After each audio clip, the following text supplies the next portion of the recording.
দর্শক, এই মুহূর্তে দেশ এবং প্রবাস থেকে যেখান থেকে সবুজ টিভি ইউটিউব চ্যানেলের সাথে যুক্ত রয়েছেন সকলকে দেখানোর চেষ্টা করছি।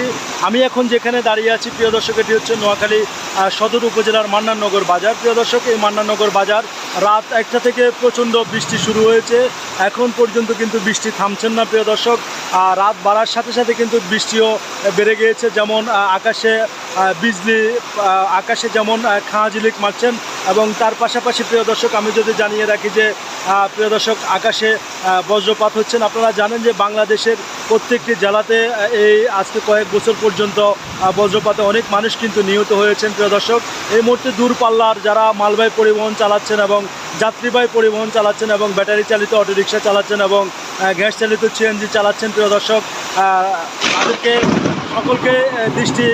সকলকে এই ভিডিওর মাধ্যমে সতর্ক বার্তা জানাচ্ছি। দয়া করে আপনারা যে কোনো দোকানের ভিতরে অবস্থান করেন, আপনারা শুনতে পাচ্ছেন যে আকাশে যেভাবে বজ্রপাত হচ্ছে, প্রিয় দর্শক মনে হচ্ছে যে আশপাশে কোনো জায়গা দিয়ে পড়েছে এদিকে। প্রিয় দর্শক, এতটাই বৃষ্টি ভয়াবহভাবে নোয়াখালী সদর উপজেলা হচ্ছে, আমি আপনাদেরকে দেখানোর চেষ্টা করছি। প্রচণ্ড পানি অল্প কিছুক্ষণের ভিতরে জমে গিয়েছে। এই বৃষ্টিটি রাত 1:40 মিনিট থেকে নোয়াখালী সদর উপজেলায় বৃষ্টিটি শুরু হয়েছে। আসলে থেমে থেমে হওয়ার পর থেকে কিন্তু এখন ভারী বজ্র বৃষ্টি হচ্ছে, প্রিয় দর্শক। এবং আমি যদি আপনাদেরকে জানিয়ে রাখি যে খাঁজিলিকও মারছেন এবং তার পাশাপাশি অনেক বজ্রপাত হচ্ছেন। প্রিয় দর্শক, এই মুহূর্তে দেশ এবং প্রবাস থেকে যেখান থেকে সবুজ টিভি ইউটিউব চ্যানেল 24-এর সাথে যুক্ত রয়েছেন, সরাসরি আপনাদেরকে সবুজ টিভি ইউটিউব চ্যানেলের ক্যামেরার ফ্রেমে আপনাদেরকে বৃষ্টির চিত্রটি দর্শক দেখানোর চেষ্টা করছে এবং বজ্রপাতের চিত্রটি। তো এই ছিল আমার কাছে নোয়াখালী সদর উপজেলা থেকে, সদর উপজেলার মান্নাননগর চৌরাস্তা বাজার থেকে বৃষ্টির সর্বশেষ এবং বজ্রপাতের সর্বশেষ খবর। দর্শক।